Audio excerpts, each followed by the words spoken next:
When someone mentions the word Jurassic, visualizations of enormous creatures surrounded by man-eating plants will soon follow. And this is for good reason, because during the era of the dinosaurs, enormous creatures could only survive with equally enormous food sources.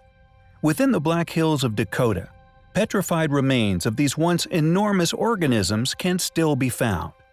Presumably, they can also be discovered in many other parts of the world. Yet within the Black Hills, it seems the prehistoric remains have avoided the deluge of sediment which has been experienced elsewhere, subsequently burying the evidence under several meters of earth.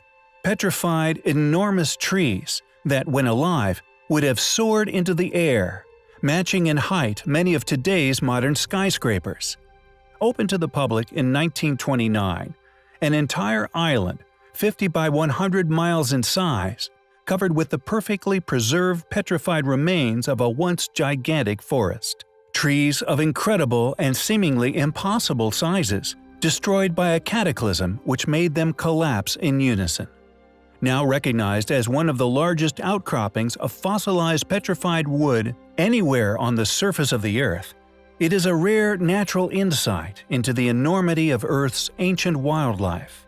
Quote, "Here is just the beginning of an astounding photographic documentation of this petrified island, a little glimpse of an entirely unknown condition upon the Earth.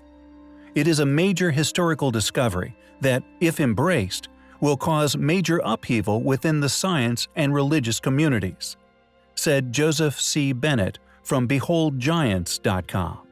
Scientists assume that the maximum height of a tree was 425 feet from the ground. At this height, the tree's ability to pump nutrients is supposedly overcome by gravity.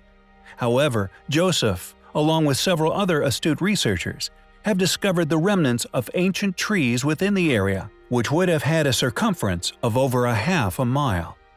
The Devil's Tower, coincidentally also within Dakota, has been argued for many years by many people to actually be that of a once enormous petrified tree. The formation of its rocky surface does indeed appear to be reminiscent of tree bark, yet many will argue against such a premise, or indeed the possibility, based on traditional rather than more modern and controversial understandings of the past capabilities of plant and animal life.